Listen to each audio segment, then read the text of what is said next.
I really miss reading. I have not read very much in the last year to year and a half, and let me tell you, as somebody who traditionally reads quite a bit, I have really missed it. I am in a major reading slump, and so today I want to talk about how I got into that reading slump, what I'm trying to do to get out of it, and the books that are currently vibing and trying to grab my attention currently, and we'll see if I actually dive in for once and for all. So here we go.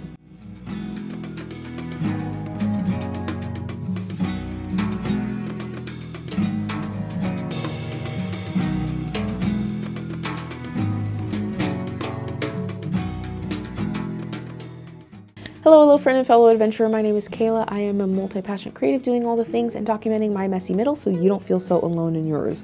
Welcome or welcome back to Sidequests and Sideeyes, part strategy guide, part cozy tavern, and all unhinged chaos. Around these parts we hardcore side-eye hustle culture, we go the pace of grace, and we celebrate every small win.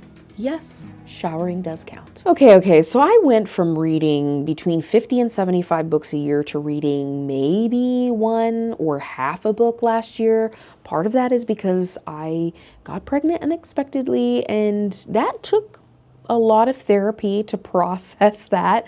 Now she is here, she is great, and obviously with shifting as a new parent, there are some time restraints, and so over the past year and a half, I've struggled to read. And when I've had the time to read, I've been in a major slump where nothing has really revived my interest in reading, which has been a bummer because reading is so relaxing to me.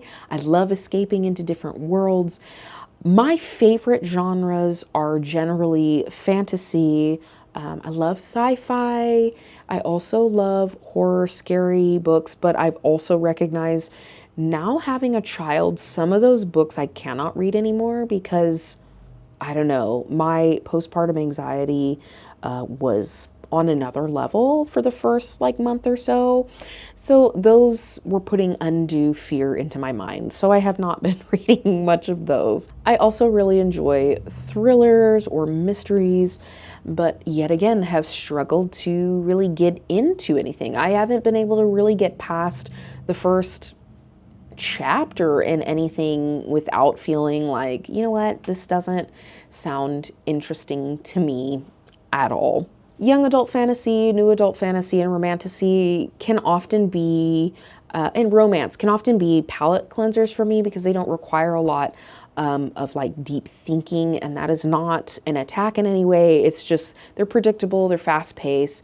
Those are generally pretty safe for me as well, but I have found myself very annoyed, especially with romance, romantasy, and young adult fantasy, just utterly annoyed that I'm like, you know what, I think I need a break from those genres for a time, and I will come back to them because for now they're really just making me angry and hate all of the main characters. So I'm not really enjoying the energy that I am putting out when I'm reading those books. Normally, high fantasy is not what I go to for a palate cleanser, simply because it requires a lot of mental energy because you've got major world building, tons of characters, long series. Generally, that's not where I go to cleanse my palate when I am in a reading slump. But I felt like I wanted to go back and read the MALAZAN series. MALAZAN or MALAZAN, people say it different ways. According to the book narrator, it's MALAZAN, but according to one of my closest friends who put me onto this series, it's MALAZAN. So do with that as you will. I got through the first 5 books maybe 4 years ago, and I was doing audiobooks simply because I wanted to get through more books, but I didn't have the time to necessarily sit down and read. But when I was at the gym, I had an hour and a half, and that was a perfect time to listen to audiobooks. So I started the series and then kind of fell off, and I thought, you know what, I kind of miss that series. I'm going to start that again. And that has been a surprising palate cleanser. I am surprised that going to high fantasy has helped start move me out of that reading slump. Normally I need something a little lighter and quick and like fast paced. These are massive books. The audiobook I think is like 26 to 30 hours long, and I listen to it at 1.5 to 2 speeds. So even then it's like many listening hours. I can't finish that book in 4 or 5 hours. It's a long commitment, and I have just really enjoyed it, very much enjoyed it. If you have read this series or not read that series before, but you're a high fantasy fan, I very much recommend these books. They are very well written. They're helping me with my own, I'm about to dive into subsequent drafts, editing of drafts of my fantasy duology. Mine is not high fantasy, so it won't be as intense as these books, but listening to them and going back in the books and actually reading some of his descriptions have been helpful for my writing technique as well. So it's been kind of served dual purposes. Having a lot of fun. Now for some of the books that are enticing me to read them. And I've gotten maybe a handful of pages in and I'm still undecided, but I also know that I'm still kind of in a reading slump. So I know part of it is I might just need to give it a little bit more time. One of the books that I've been reading is the Dungeon Crawler Carl series. I have heard amazing things. So I went ahead and picked up the first book, and so far I think I like it. It does have very Hitchhiker's Guide to the Galaxy vibes, which I love that movie and that book. So I'm vibing with it so far, but I'm not quite hooked. I feel like the writing is a little bit awkward, but I also is it first person? Gosh, I'm terrible. See, I'm a writer, but I'm bad at grammar. And this is why my friend helps me with my grammar. I think it's first person point of view. I think that's what it's written in. I struggle sometimes with that point of view. It's not always my favorite, but I'm giving it a chance because people have said it's hilarious. They have laughed literally out loud, and it has had them rolling. So it's on my shelf. I think I'm on like page 8. So, we haven't put it down yet. Jury's still out, but I think I might like it. I know I said that YA fantasy is really not my vibe right now. I need some space from it, but I've kind of wanted to return to the Mortal Instruments series. I love that book series. Yes, I know it's silly. Yes, I know it's corny. Yes, I know there are a few things in there that are like, what? But I loved reading that when I was in college. I think I was in college when I read that, when it came out. I really loved it. It's very fast paced. It's easy. It's fun. I enjoy the characters. I'm considering diving back in, but it is a multi-book commitment. So I'm trying to figure out if I want to do that. I'm also considering diving in with the express idea of annotating.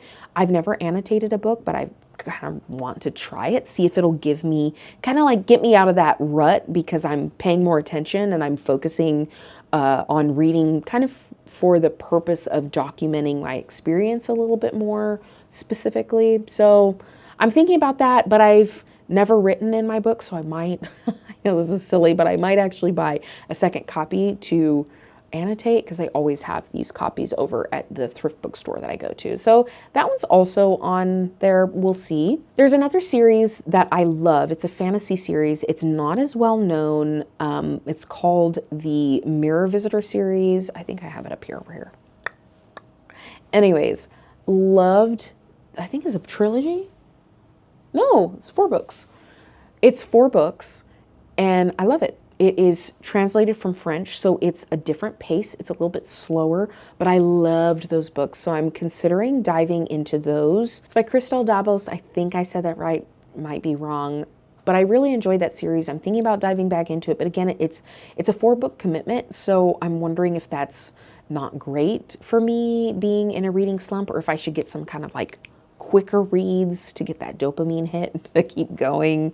I don't know. We'll see. It's there. It's there. And then there are a couple other series that I would love to dive into that are not complete, but they now have either the final book or the next book out, but I haven't read the first couple in a while. So then it would also be, yet again, why am I feeling pulled in by series? maybe I just need to trust my gut and go for it. Anyways, I haven't read the first set of that book in a while. So I wasn't a huge, I know everybody loves Legendborn and I think Oathbound. Hold on. Yes, Legendborn, Oathbound.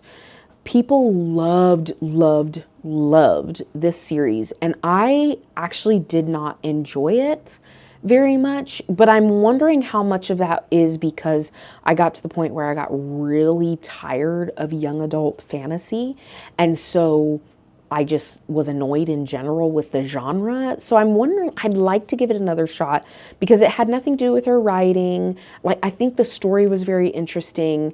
I just got really annoyed with Bree, the main character, which is kind of a bummer because I think she is a pretty great main character as far as how she's written and whatnot. I just kind of struggled. So I think I would like to give it another shot, but it's been in the back of my mind and I've been really curious about Bloodmarked. I'm wondering if I should do this one as an audiobook, just so that I can kind of put it at 2 times the speed. Like if I get to a section where I'm annoyed or don't like it, I can kind of go a little faster. I don't know. That's an option too. The other series like this is the Legacy of the ORISHA series by Tommy Adeyemi. I hope I said her name right. So I read the first 2 and I was obsessed. I feel like not as many people were into this book as much. She has since then come out with the 3rd one, and the 2nd book was left on a massive cliffhanger. And we had to wait like 3 years for the next book. And once it came out, then I hadn't read the other books, and I wasn't in the mood to read the other 2 books. But this is another one that's been in the back of my mind. So the 3rd one is Children of Anguish and Anarchy. So I'm really curious about this book and I really would like to read it. But again, then I feel like I'd have to start from the first ones to get back into the rhythm of the story. So that's another one. The next book I have been reading, and I actually got an early copy of it. It's called The Place Between Our Pains. I'm a couple pages into it, but I'm really liking it. It is a memoir. It's one of my favorite creators on Instagram.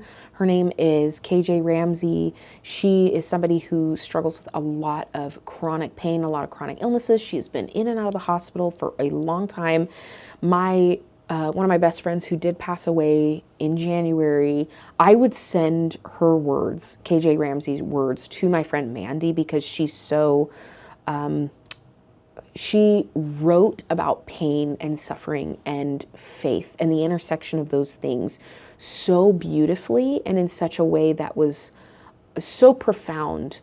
Words I felt like I couldn't communicate well, so I would send hers, and they didn't have like the same diseases or anything like that, but there were some treatments and stuff that had crossover that were similar, and so I would share her words with Mandy when I felt like I didn't know what to say, and they were always really comforting. So she came out with this book called The Place Between Our Pains, and she was asking for, basically she's going through a huge medical issue once again, and all of her PR that she was going to do for her upcoming release is kind of like, I don't have a lot of energy, mental capacity, physical energy and health to be able to do this.